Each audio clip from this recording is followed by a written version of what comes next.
देखिए, महाराष्ट्र तो हम जीतेंगे हमारे काम के आधार पर, हमारी स्कीम्स के आधार पर, और मोदी जी ने जिस प्रकार से महाराष्ट्र को मदद की है, जिस प्रकार से महाराष्ट्र को योजनाएं दी है, उसके कारण हम महाराष्ट्र जीतेंगे। लेकिन हां, जब सामने से समाजों को बांटने की कोशिश चल रही है, हमारे सारे समाज छोटी छोटी जातियों में बंट जाए, इस प्रकार का प्रयास चल रहा है, ऐसे समय योगी जी ने जो कहा बटेंगे तो कटेंगे, ये तो भारत का इतिहास है।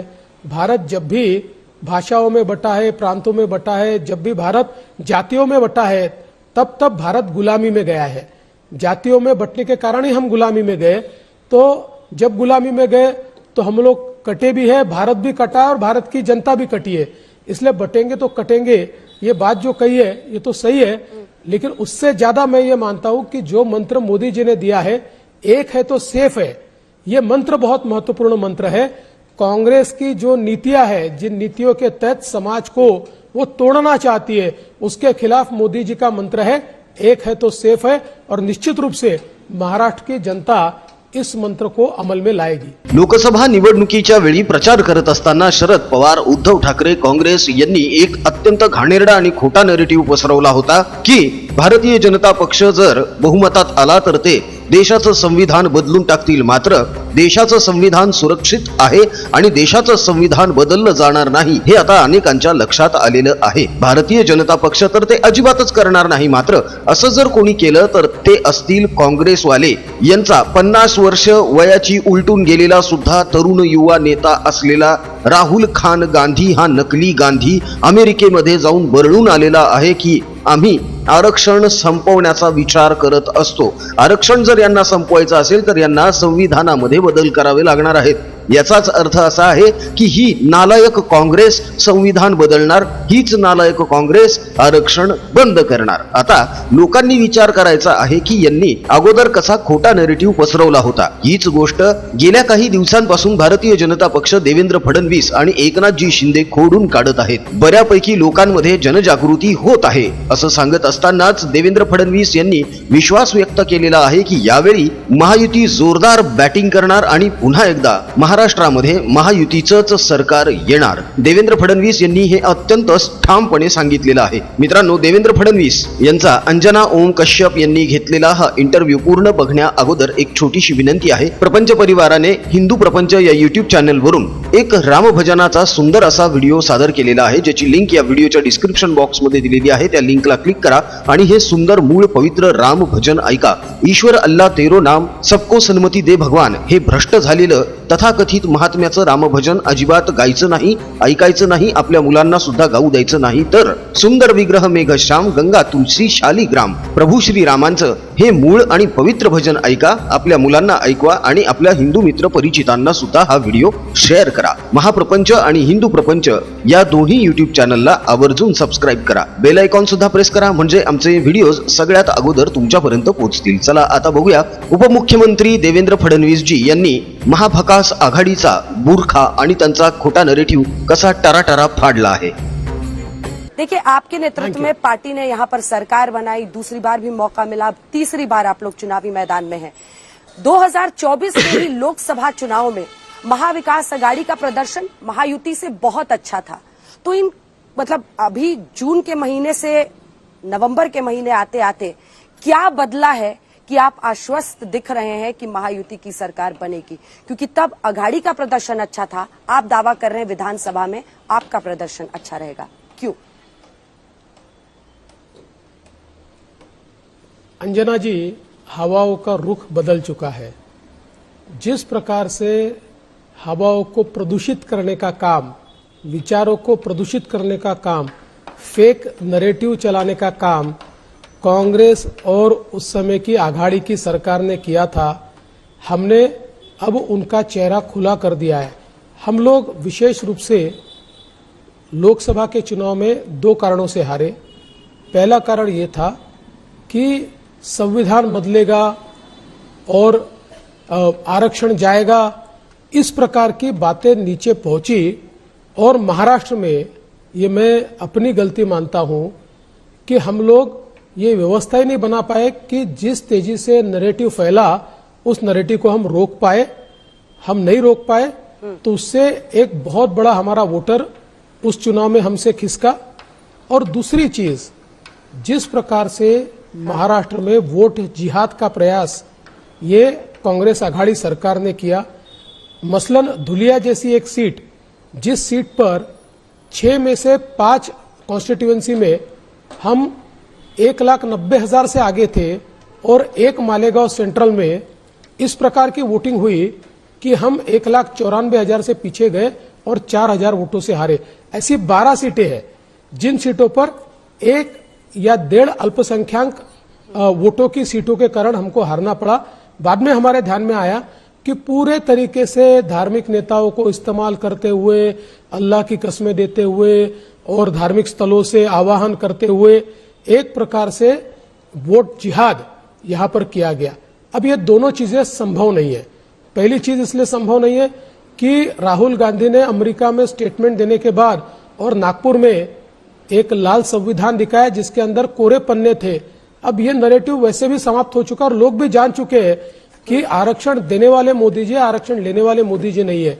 इसलिए वो हमारा वोटर वापिस आ गया है और अब वापिस ये लोग वोट जिहाद का प्रयास तो कर रहे हैं, उलेमाओं के तलवे चाट रहे हैं, लेकिन अब वो एक कॉन्स्टिट्यूएंसी में हो पाएगा। एक कॉन्स्टिट्यूएंसी 5 कॉन्स्टिट्यूएंसी को नहीं हरा पाएगी। इसलिए अब और दूसरा, इसके कारण बाकी लोग भी जाग रहे हैं, क्योंकि कभी भी आप अगर किसी एक कम्युनिटी का अपीजमेंट करेंगे तो नेचुरली दूसरी कम्युनिटी को ये लगता है कि हम क्या सेकंड क्लास सिटीजन है। इसलिए मुझे यह लगता है कि अब हवाओं ने रुख बदला है। और सबसे बड़ी बात, पिछले 6 महीनों में जिस प्रकार की योजनाओं का क्रियान्वयन हमने किया, जिस प्रकार से इंफ्रास्ट्रक्चर के प्रोजेक्ट तेजी से समाप्त किए और हमने लोगों के लिए वो खुले किए, तो लोगों में एक बड़ी पॉजिटिविटी हम तैयार कर पाए। इसलिए जनता हमको चुनकर देगी। अच्छा, वोट जिहाद आप बार बार कह रहे हैं, तो क्या वोट का धर्मयुद्ध कहने वाले देवेंद्र फडणवीस भी ये मानते हैं कि योगी आदित्यनाथ का बटेंगे तो कटेंगे नारा या प्रधानमंत्री नरेंद्र मोदी का एक है तो सेफ है नारा ही आपको महाराष्ट्र जिताएगा? ये आपके लिए एक सूत्रधार नारा है महाराष्ट्र के चुनाव में? देखिए, महाराष्ट्र तो हम जीतेंगे हमारे काम के आधार पर, हमारी स्कीम्स के आधार पर, और मोदी जी ने जिस प्रकार से महाराष्ट्र को मदद की है, जिस प्रकार से महाराष्ट्र को योजनाएं दी है, उसके कारण हम महाराष्ट्र जीतेंगे। लेकिन हाँ, जब सामने से समाजों को बांटने की कोशिश चल रही है, हमारे सारे समाज छोटी छोटी जातियों में बंट जाए, इस प्रकार का प्रयास चल रहा है, ऐसे समय योगी जी ने जो कहा बटेंगे तो कटेंगे, ये तो भारत का इतिहास है। भारत जब भी भाषाओं में बटा है, प्रांतों में बटा है, जब भी भारत जातियों में बटा है, तब तब भारत गुलामी में गया है। जातियों में बटने के कारण ही हम गुलामी में गए। तो जब गुलामी में गए तो हम लोग कटे भी है, भारत भी कटा और भारत की जनता भी कटी है। इसलिए बटेंगे तो कटेंगे, ये बात जो कही है ये तो सही है, लेकिन उससे ज्यादा मैं ये मानता हूं कि जो मंत्र मोदी जी ने दिया है, एक है तो सेफ है, ये मंत्र बहुत महत्वपूर्ण मंत्र है।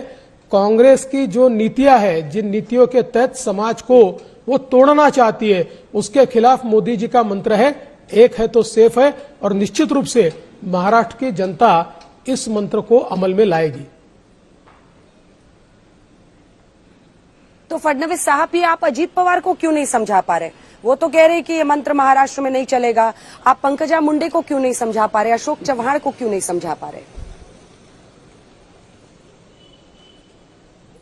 देखिए, मैं बहुत साफ शब्दों में कहता हूं, अजीत पवार जी और अशोक चव्हाण जी ये एक अलग विचारों से आए हुए हैं। तो अभी भी कई बार मुझे ऐसा लगता है कि जिन विचारों से वो आए, उन विचारों ने जो एक सूडो सेक्युलरिज्म उनके दिमाग में डाला हुआ है, कभी कभी वो उभर कर बाहर आता है। क्योंकि जब बटेंगे तो कटेंगे ये योगी जी कहते हैं, तो इसका अर्थ वो समझ नहीं पा रहे। तो हम समझाएंगे उनको, आप चिंता मत कीजिए, जरूर समझाएंगे। और मुझे लगता है, मैंने पंकजा जी से बात की, पंकजा जी ने ये कहा कि हम लोग तो विकास के भरोसे जीत रहे। जब उनको पूछा गया कि आप इसके भरोसे जीत रहे हैं, तो उन्होंने कहा नहीं ना, हम तो विकास के भरोसे जीत रहे हैं। तो उनके मन में कोई शंका नहीं है। अच्छा, ये बताइए कि छत्रपति संभाजी नगर का नाम रखना और ऐसे तमाम मुद्दे हैं, लेकिन उससे पहले मैं वापस अजीत पवार पर आना चाहती हूँ। फडणवीस साहब, देखिए, मामला लग रहा है कि आप लोगों का दो तरफ देख रहे हैं महायुति के दो नेता। अजीत पवार की ही पार्टी के टिकट पर नवाब मलिक हो, सना मलिक उनकी बेटी हो, वो टिकट देते हैं, बीजेपी मना करती है फिर भी टिकट देते हैं। ज़ेशान सिद्दीकी प्रधानमंत्री की रैली से दूर रहते हैं। क्या एक रिफ्ट है अजीत पवार के साथ, open rift? There is no rift. प्रधानमंत्री जी की सभाओं में हमने नेताओं को बांट लिया था। पहली सभा में मैं रहा, फिर एक सभा में सीएम साहब रहे, फिर एक सभा में अजीत दादा रहे, एक सभा में तटकरे जी रहे। तो इस प्रकार से हमने अलग अलग सभाओं में अलग अलग लोग जाएंगे तय किया था। इसमें कोई रिफ्ट नहीं है। हाँ, इस बात पर 100% रिफ्ट है कि नवाब मलिक का काम हम नहीं करेंगे। हमने स्पष्ट शब्दों में कहा था कि नवाब मलिक को टिकट मत दीजिए, फिर भी उन्होंने दिया तो हमने वहां पर शिवसेना का फॉर्म भरा है। हम शिवसेना का काम करेंगे। अगला प्रश्न है कि देखिए, अजीत पवार ने एक और मुद्दे पर आपको एक इंटरव्यू में घेरा है सर। वो कह रहे हैं कि गौतम अडानी की मौजूदगी में पहली बार फडणवीस जी और मतलब आपकी और उनकी बात हुई थी। क्या ये बात सच है? देखिए, मैंने ये स्पष्ट रूप से कहा है कि बैठक निश्चित रूप से हुई। जिस बैठक में शरद पवार जी थे, अमित शाह जी थे, प्रफुल्ल पटेल जी थे, मैं था, अजीत दादा पवार थे, लेकिन इसमें कहीं पर भी गौतम अडानी नहीं थे।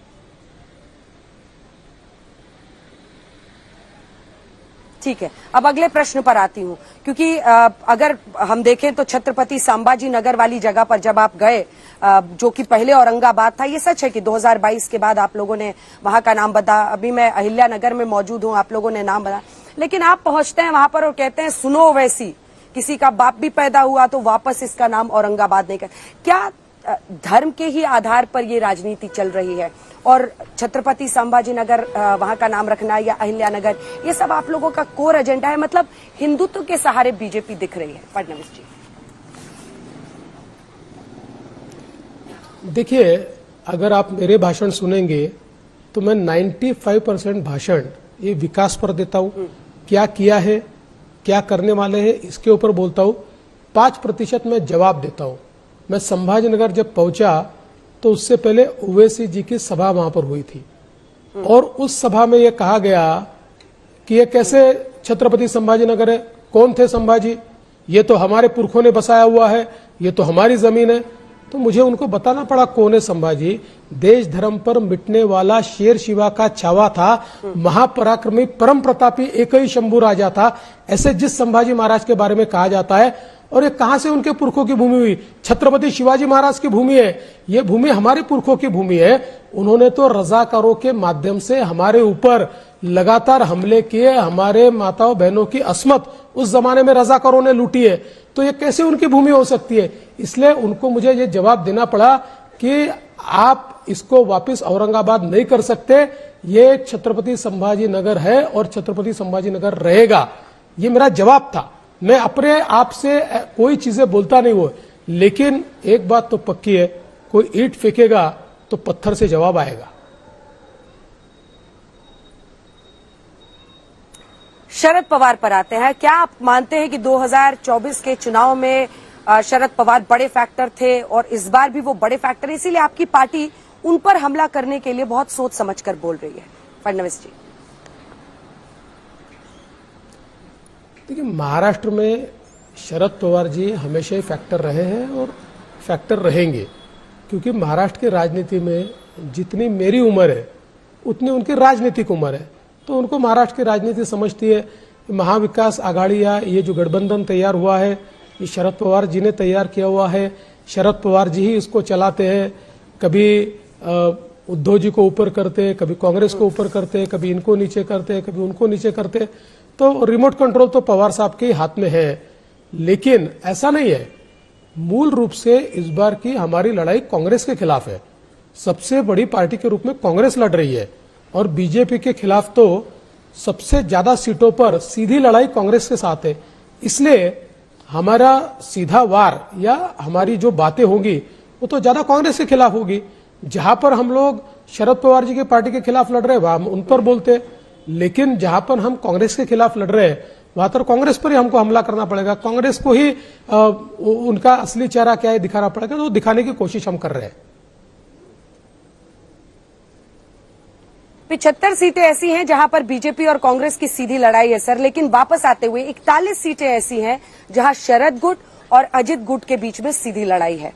क्या अजित पवार महायुति के लिए कमजोर कड़ी साबित हो सकते हैं, ये आशंका आपको है? क्योंकि 24 के लोकसभा चुनाव में भी यही हुआ था, सबसे कम सीटें और स्ट्राइक रेट उन्हीं की थी।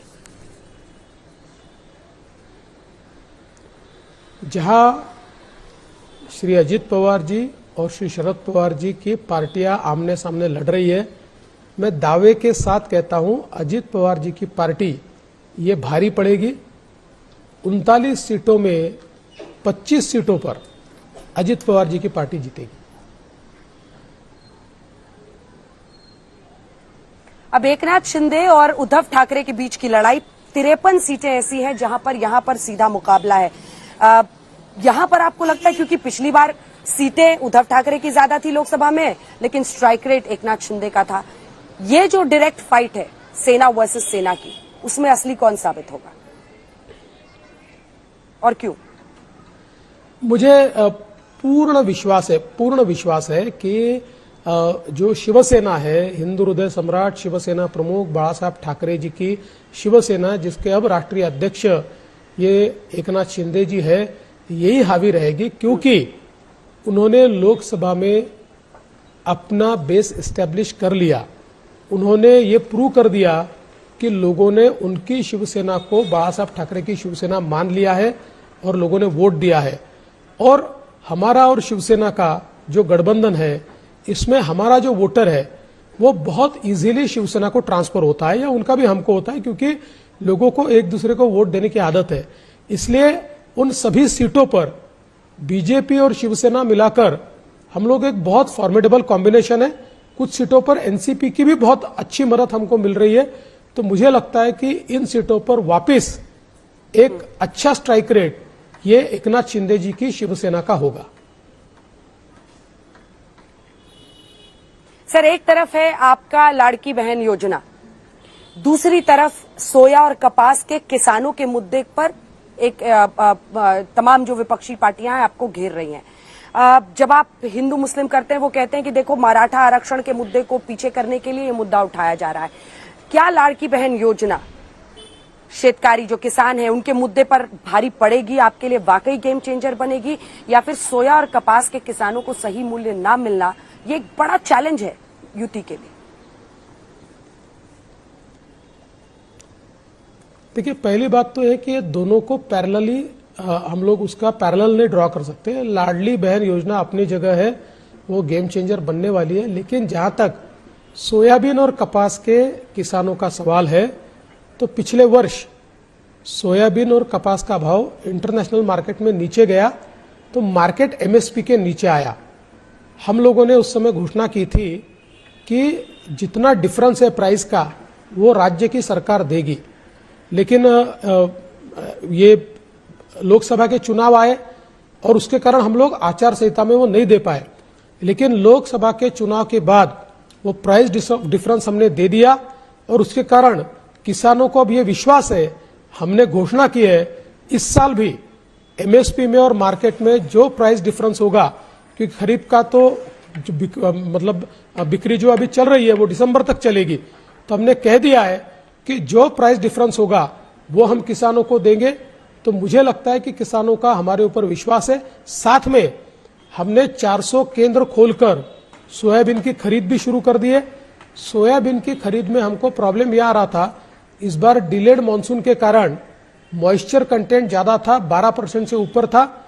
हम लोगों ने केंद्र सरकार को विनती की थी पिछले समय कि आप जो मॉइस्चर कंटेंट है उसको 15% तक अलाउ कीजिए और 12% और 15% में जो डिफरेंस है वो स्टेट गवर्नमेंट देगा। तो केंद्र सरकार ने करीब करीब वो भी मंजूर कर दिया है। तो अब बहुत तेजी से इसकी खरीद चालू हो गई है।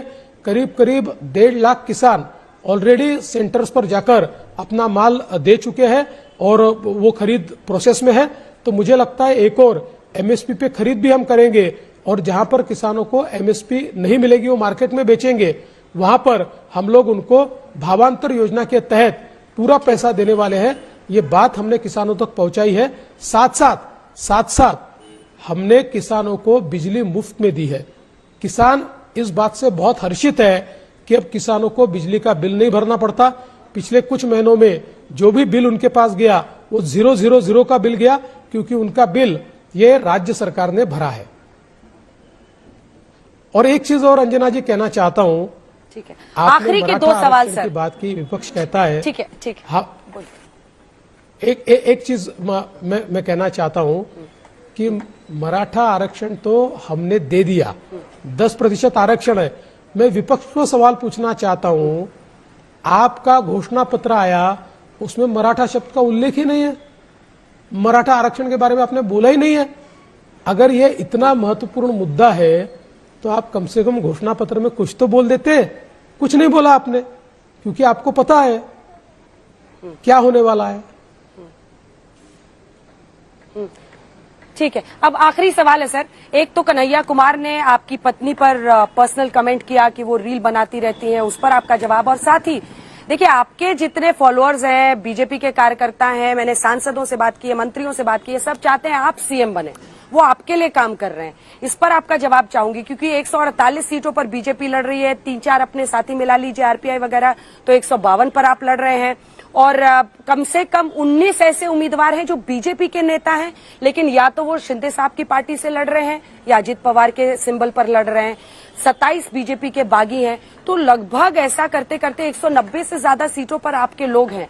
और आपकी पार्टी के नेता तो कहते हैं कि हमें फडणवीस साहब ही सीएम चाहिए। मैं कई लोगों के भी बीच में गई, वो आपको सीएम फिर से बनाना चाहते हैं। तो आपकी पत्नी पर जो हमला है और आपको सीएम बनाने का जो आपकी पार्टी के लोगों की राय है, उस पर आपका जवाब।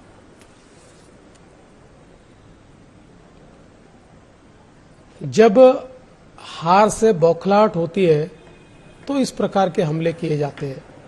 इन हमलों से कांग्रेस वालों की, कन्हैया कुमार जैसे नेताओं की, महिलाओं के प्रति मानसिकता इससे हमारे सामने आती है। लेकिन मुझे इसलिए फर्क नहीं पड़ता, ये पहली बार नहीं हुआ है। पिछले 5 वर्षों में कांग्रेस, शरद पवार की पार्टी, उद्धव ठाकरे की पार्टी पूरी ट्रोल आर्मी के साथ मेरी पत्नी पर हमला करती रही, उसको बदनाम करती रही। लेकिन न मेरे खिलाफ उनको कुछ मिला, न मेरी पत्नी के खिलाफ उनको कुछ मिला। मेरी तो सिरे से, बाल से लेकर नाखून तक सारी इंक्वायरी कर ली, लेकिन कोई चीज नहीं उनको मिली। तो इस प्रकार के ट्रोल आर्मी के माध्यम से हमले किए, बहुत गंदी बयानबाजी की, गंदे वीडियोस तैयार किए। लेकिन मैंने मेरी पत्नी को ये कहा, हम संयम रखेंगे, क्योंकि झूठ की उम्र कम होती है और सत्य परेशान हो सकता है लेकिन पराजित नहीं हो सकता। आज इनके इन हमलों के कारण समाज में इनका चेहरा खुला हो गया और महिलाओं के प्रति किस प्रकार का इनका बर्ताव है, किस प्रकार का इनका व्यवहार है, ये तो महिलाओं को कमरे में बंद करके रखना चाहते हैं, ये बाहर नहीं लाना चाहते। ये जो कांग्रेसी मानसिकता है, ये मानसिकता सामने आ गई। दूसरी बात आपने जो कही, मैं हमारे सभी कार्यकर्ताओं को धन्यवाद देता हूं, लेकिन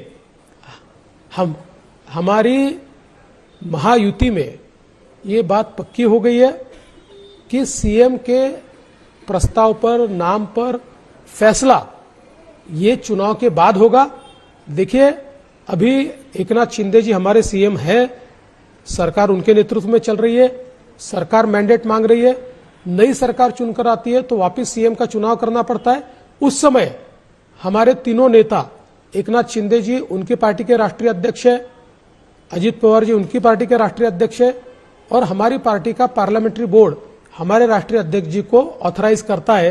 ये तीनों नेता बैठेंगे और तय करेंगे, जो वो तय करेंगे वो मुख्यमंत्री होगा। हमारे यहाँ मुख्यमंत्री की कोई रेस भी नहीं है और मैं किसी रेस में नहीं हूं। देवेंद्र फडणवीस जी, आप आज तक पर आए, आपने हर सवाल का जवाब दिया है और उम्मीद है 23 नवंबर को फिर नतीजे जो भी रहते हैं आपसे फिर चर्चा होगी। बहुत बहुत धन्यवाद आपका आज तक पर हमारे साथ आने के लिए। 2019ला विधानसभा निवडणुका झाल्यानंतर महायुती सत्तेमध्ये येणार हे जवळपास निश्चित झालेलं होतं। मात्र उद्धव ठाकरे यांनी आपल्या स्वार्थाच्या राजकारणासाठी टुनकन उडी मारली आणि ते काकांच्या मांडीवर जाऊन बसले। आता उद्धव ठाकरे आणि त्यांच्या सोबतचे सगळे सहकारी हे पूर्णपणे मुस्लिम धार्जिणे झालेले आहेत। नुकत्याच मुस्लिमांनी शरद पवार, उद्धव ठाकरे आणि काँग्रेस यांच्याकडे काही मागण्या केल्या। या सर्वच्या सर्व मागण्या या मुस्लिम हिताच्याच होत्या। मुस्लिम समुदायासाठी यांनी खूप मागण्या केल्या आणि त्या सगळ्या या नतद्रष्ट महाभकास आघाडीने मान्य केलेल्या आहेत। मात्र आपल्या वचननाम्यामध्ये, जाहीरनाम्यामध्ये ज्याप्रमाणे यांनी मुस्लिम लांगुल चालन करत त्यांच्या मागण्या मान्य केल्या, त्याप्रमाणे हिंदूंसाठी काहीही केलेलं नाही। इवन मराठ्यांना ओबीसीतून आरक्षण द्यायचं की नाही यावर महाभकास आघाडी, शरद पवार, उद्धव ठाकरे किंवा काँग्रेस यांनी एक शब्दही लिहिलेला नाही। यावरूनच लक्षात येतं की हे हिंदू द्वेषी आहेत। मनोज जरांगे जेव्हा म्हणतात ना की हिंदूंनीच आरक्षणापासून आम्हाला अडवलेलं, अहो खरं, हे खरंच खरं आहे। कारण उद्धव ठाकरे, शरद पवार हे मुस्लिम धार्जिणे जरी असले तरी आहेत तर हिंदूच ना, आणि यांनीच ओबीसी मधून मराठ्यांना आरक्षण मिळावं का नाही यावर चकार शब्द काढलेला नाहीये। देवेंद्र फडणवीस यांनीच मराठ्यांना आरक्षण दिलं, हायकोर्टामध्ये ते टिकवून ठेवलं। उद्धव ठाकरे यांनी ते सुप्रीम कोर्टामध्ये घालवलं। यानंतर देवेंद्र फडणवीस, अजित पवार आणि एकनाथजी शिंदे यांच्या महायुती सरकारनेच मराठा समाजाला 10% वेगळं आरक्षण देखील दिलेलं आहे। ते देखील ओबीसी समाजाच्या आरक्षणाला धक्का न लागू देता। तेव्हा सामाजिक एकोपा वाढवण्याचं काम महायुती आणि देवेंद्र फडणवीस करत आहेत, तर दुसरीकडे उद्धव ठाकरे, काँग्रेस आणि शरद पवार समाजामध्ये अजूनही जाती द्वेषाचं राजकारणच करत आहेत आणि समाजामध्ये, महाराष्ट्रामध्ये, या छत्रपतींच्या महाराष्ट्रामध्ये जातीचं विष कालवत आहेत। तेव्हा मित्रांनो, 20 तारखेला मतदान करत असताना आपण स्वाभिमानी हिंदू आहोत ही गोष्ट लक्षात ठेवा आणि मग मतदान करा। बटोगे तो कटोगे, एक रहोगे तो नेक रहोगे, हे फक्त निवडणुकीपुरतं नाहीये, तर हे इथून पुढे आपल्याला सतत लक्षात ठेवायचं आहे। तेव्हा 20 तारीख अजिबात चुकवू नका। नोटाला मतदान करून आपलं अमूल्य मत वाया घालवू नका। हिंदू म्हणून मतदान करा, हिंदूंची एकी वाढावी यासाठीच प्रपंच परिवाराने हिंदू प्रपंच हे नवकोरं युट्यूब चॅनल चालू केलं, ज्यावरून तथाकथित महात्म्याने पवित्र आणि मूळ भ्रष्ट केलेलं राम भजन मूळ स्वरूपामध्ये काय आहे हे सादर केलेलं आहे। त्या व्हिडिओची लिंक या व्हिडिओच्या डिस्क्रिप्शन बॉक्स मध्ये देण्यात आलेली आहे। त्या लिंकला क्लिक करा आणि प्रभू श्री रामांच्या पवित्र आणि मूळ राम भजनाचा आनंद घ्या। आपल्या लहान मुलांना सुद्धा हे भजन नक्की ऐकवा। हिंदू मित्र परिचितांमध्ये हे भजन नक्की नक्की नक्की शेअर करा। मित्रांनो, ही काळाची गरज आहे। ईश्वर अल्लाह तेरो नाम सबको सन्मती दे भगवान असं भ्रष्ट भजन कशासाठी गायचं, यामुळे सन्मती कोणाला मिळाली आणि त्या सन्मतीचा या लोकांनी कसा दुरुपयोग केला हे सुद्धा आपण बघत आलेलो आहोत। तेव्हा इथून पुढे तरी किमान असलं भ्रष्ट भजन म्हणून आपल्या पुढच्या पिढीला सुद्धा भ्रष्ट करू नका। अजून जर महाप्रपंच या युट्यूब चॅनलला सबस्क्राईब केलेलं नसेल तर लगेच सबस्क्राईब करा, बेल आयकॉन सुद्धा प्रेस करा, म्हणजे राजकीय विश्लेषणाचे आमचे नवनवे व्हिडिओज सगळ्यात अगोदर तुमच्यापर्यंत पोहोचतील। महाप्रपंचने नुकतीच मेंबरशिप सुरू केलेली आहे आणि या मेंबरशिपच्या माध्यमातून आपण एकमेकांशी थेट संवाद साधत प्रपंच परिवारातील तमाम रामभक्त हिंदू माता बंधू भगिनी यांच्यासाठी अर्थार्जनाचे नवे मार्ग, अर्थार्जनाच्या नव्या योजना राबवणार आहोत। तेव्हा महाप्रपंचची मेंबरशिप घ्यायला अजिबात विसरू नका। संसाधनांची आपल्याला गरज आहे, कारण कार्य मोठं आहे आणि ते आपल्याला सिद्धीस न्यायचं आहे। यामध्ये संकुचित विचार अजिबातच नाही। प्रपंच परिवारातील तमाम हिंदू राम भक्त माता बंधू भगिनी यांचं मोठ्या प्रमाणावर अर्थार्जन व्हावं, ते आर्थिक साक्षर व्हावेत, आर्थिक सक्षम व्हावेत, यासाठीच आम्ही ही मोहीम उघडलेली आहे। तेव्हा आपले आशीर्वाद, पाठिंबा आणि सहकार्य आम्हाला अपेक्षित आहे। मित्रांनो, देवेंद्र फडणवीस यांचा आजचा हा व्हिडिओ आणि त्यांचे विचार तुम्हाला कसे वाटले? सोबतच येत्या 20 तारखेला मतदान झाल्यानंतर 23 तारखेला महायुती जोरदारपणे महाराष्ट्राची सत्ता काबीज करेल का, यावर तुमचं काय मत आहे हे आम्हाला कमेंट मधून कळवायला अजिबात विसरू नका। आमचा कमेंट बॉक्स तुमच्या प्रतिक्रियांसाठी आतुरतेने वाट बघत असतो। तेव्हा पटापट कमेंट्स करायला सुरुवात करा। राजकीय बातम्या, राजकीय घडामोडी, राजकीय अपडेट्स रंगतदार पद्धतीने जाणून घेण्यासाठी बघत रहा महाप्रपंच। पुन्हा भेटूया पुढच्या व्हिडिओमध्ये। जय हिंद, जय महाराष्ट्र, वंदे मातरम, जय शिवराय, जय शंभूराजे, जय भवानी, जय जगदंब, भारत माता की जय, जय श्रीराम।